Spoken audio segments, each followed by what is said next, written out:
Thank you for joining us today on Sci-Fi Journal, Steve Bein. Oh, very happy to be here. Thanks for having me. Not a problem.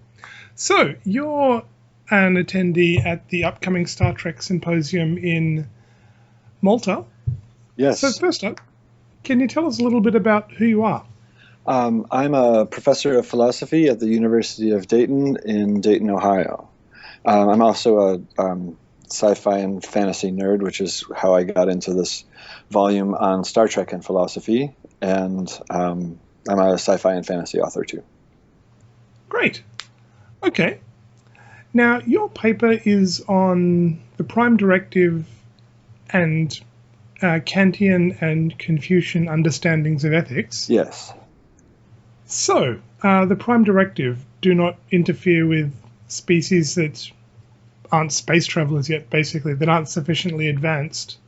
How does how would Kant and Confucius approach the Prime Directive? How would their understandings of philosophy, ethics, deal with that?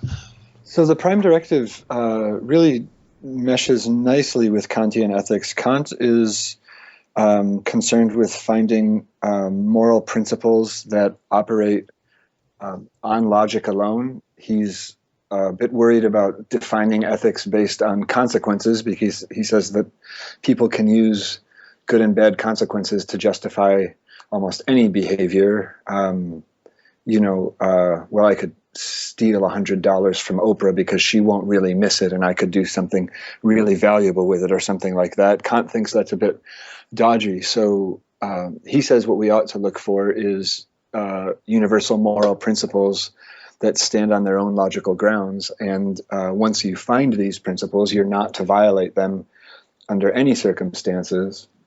And the Prime Directive is a really good expression of that. So even if some like Captain Kirk wants to break this important rule in order to benefit people, Kant is going to have a real problem with that. He's going to say a rule that can be broken is by definition not a rule. If you're allowed to break it, then that itself is not breaking it.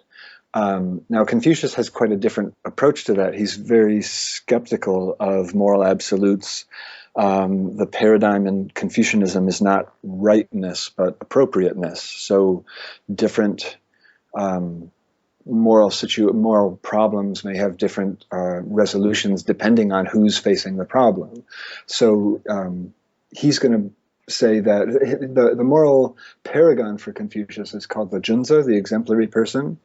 And Confucius is going to say that maybe the average schmo ought to follow the Prime Directive, but if you're a junzi, if you're a moral exemplar, then sometimes rules ought to be broken. And if you don't understand when you ought to follow them and when you ought to break them, then you're not really a moral exemplar after all. Okay. So Confucian ethics are a variety of virtue ethics. Yes, absolutely. Okay. So we have Kant, who says you're never allowed to break the rule, and the Prime Directive is so it's a firm, hard rule, and if it can be broken, it's not really a rule at all. Yes. And Confucius, who says, hey, if a sufficiently virtuous person can knows how to apply the rule properly, I guess, like a judge. Well, not a judge, but the law is applied to specific situations. It's not just always hard and fast. How did the different Star Trek captains deal with that? Well, Captain Picard gives a pretty Kantian response. At one point, he says that every time Starfleet officers have violated the Prime Directive, even if they do it out of the best of intentions, the results have been invariably disastrous. Which leads me to wonder whether the Prime Directive is there primarily for script writing purposes. So they just, you could sort of like keep presenting captains with these problems. So Captain Kirk and Captain Janeway are the two ne'er-do-wells who keep wanting to violate this rule, and their argument is often utilitarian in nature, saying, look, we can't just stand by and do nothing and watch these people suffer. If we have it in our power to save people from disaster, then we ought to do that. So, for example, in the very first scene of Star Trek Into Darkness, the crew of the Enterprise are trying to keep a volcano from destroying an entire civilization, but to do that, they must not be seen, or else they'll show these primitive people how spacecraft work, and after they're spotted, Kirk's line in response to that is, "Oh, come on, Spock, they saw us, big deal." Yes, and they end up worshipping the Enterprise. Yes, exactly. I guess it's a hard call in circumstances like that. I'm not sure Captain Kirk is a particularly good example of a virtuous man. He's a bit of a cowboy, really. Yeah, one of the editors of the book pointed out to us that we had we in the chapter sort of posed the question, well, if Captain Picard and Captain Kirk are to be the superintendents of Starfleet Academy and they're to sort of take point on what the moral education of the new officers will be, then Kirk is likely to talk about the Prime Directive as a rule, more of a guideline than a hard and fast rule. But then it seemed to me that not only would that be the case, but he'd be up on charges before the end of the first semester for sleeping with female students.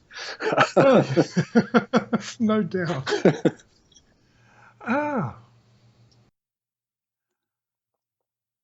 It's a difficult question with something like the Prime Directive. It seems like the rule about negotiating with terrorists. It always makes sense to break the rule at the time, yes. In the immediate circumstance. But the reason, well, at least with terrorists, the reason you don't do it is not because you want to see the current people harmed. It's just you'll encourage the next lot if you do. Exactly. Yeah. So, and it'll always be easier. Well, what you break the rule for this time, next time you break the rule, it will be a little bit less serious than it was the time before, and before you know it, it's not a rule. Yes, exactly. Yeah, exactly. It's at best a vague suggestion. Right, and that's the concern about virtue ethics is, look, what's your actual ethical position? If you've got to figure out, say, what is Confucius's position on abortion?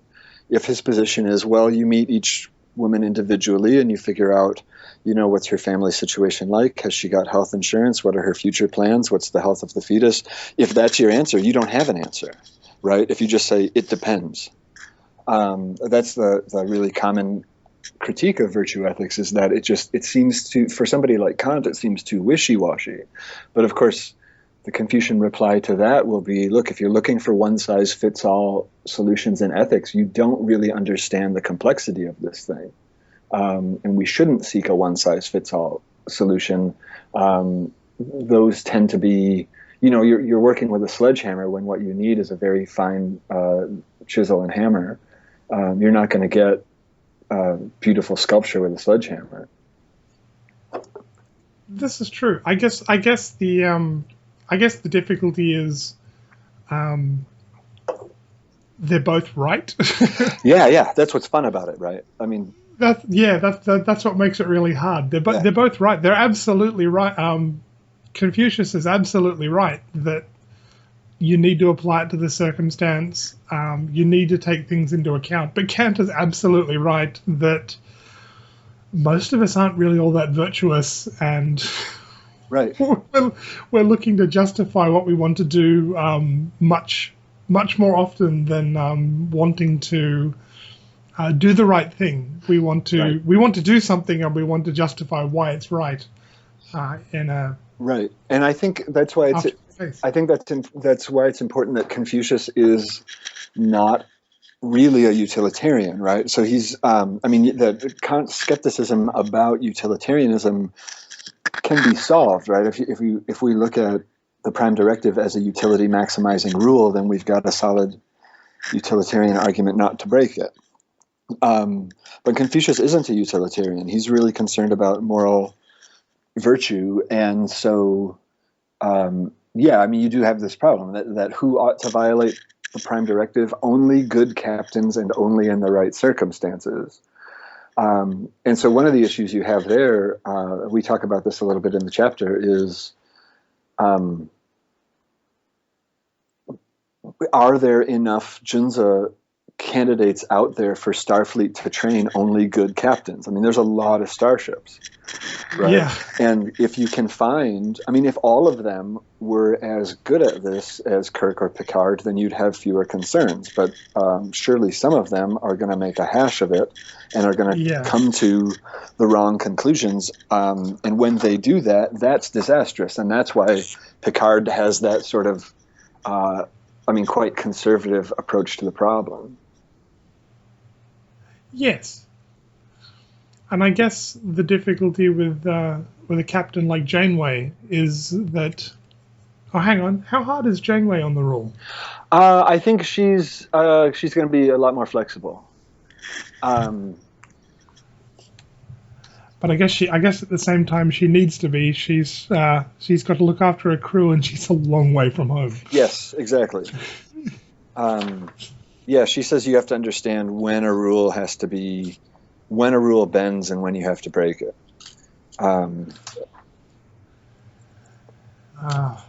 Always complicated. Never, nothing's ever simple in ethics. Well, that's what I like about it. You know, that, I mean, if these questions were easy, we'd have answered them 1,000 years ago, and I'd be out of a job. Fair enough. That's true. And yes, and made all the more difficult by the deceitfulness of our hearts. Yes, and that's actually one of the things I really like about science fiction is we can play with these basic moral intuitions that a lot of us share. We have it in our head that preventing people, like saving people from preventable harm is the right thing to do, and we have it in our head that there are some moral bright lines that one ought never to cross. But then you've got one of the things that's so much fun about science fiction is you can introduce some new technology that challenges those assumptions. Yes. Is it one of the things Kant is concerned about is the abuse of rational beings. So then we can ask, is C-3PO being abused if you get annoyed with him and you shut him off? Is he a rational being, or is he only simulating that?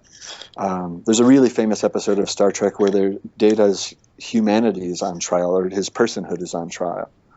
Yes. Honestly, we're moving very quickly to the point where that's a reality, not a fictitious example. Yeah, we are going to be running into that before too long. I don't think Siri's there yet, but no. Probably only a matter of time. But in the UK, they passed laws for robotic rights, for the rights of artificial intelligences, to say that we're going to extend certain legal rights to them.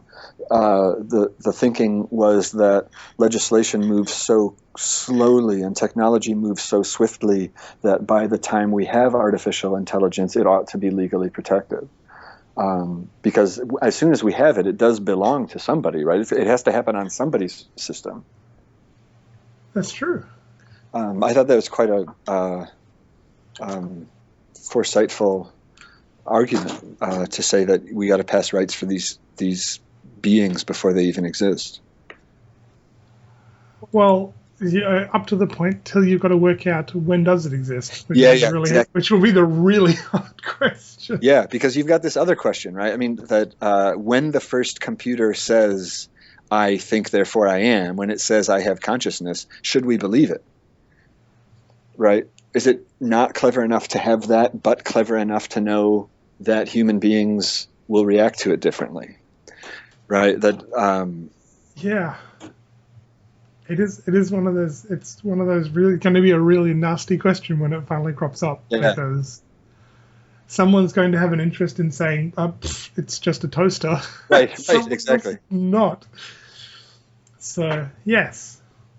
So, I guess the Prime Directive, yay or nay? You think it's a good idea? Or you think it's probably going to cause more trouble than it's worth? I think I think my answer is going to be Confucian on that. I think as a default position, it's going to be a good idea.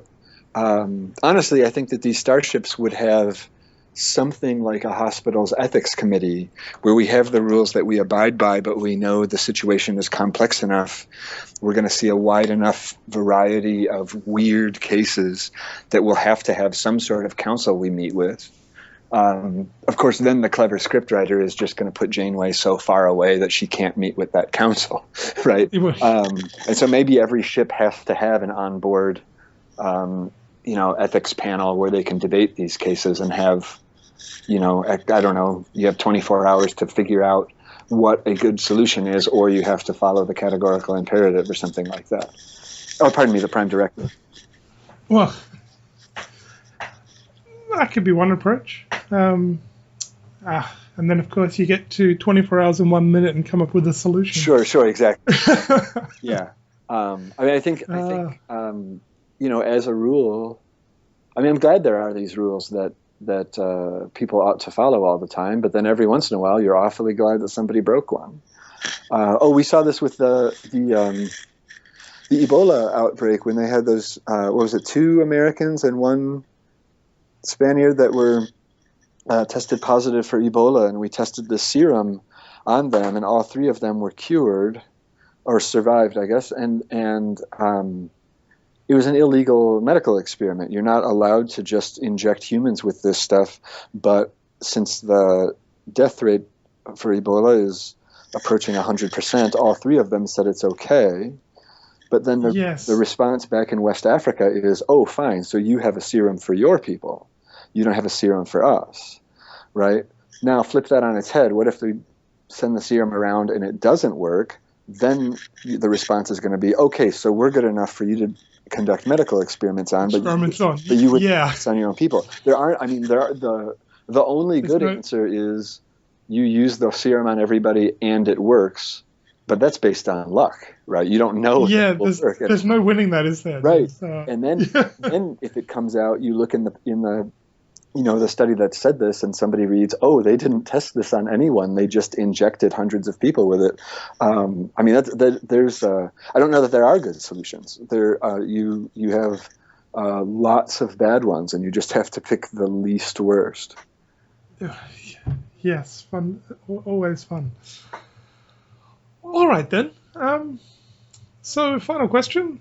If we want to learn more about your work, where's a good place to look? You can visit my website, which is www.philosophiction.com, and there you can find email, Facebook, Twitter, all that sort of stuff. Thank you very much for taking the time to join us today, Steve Bein. Oh, thank you. This has been a real pleasure.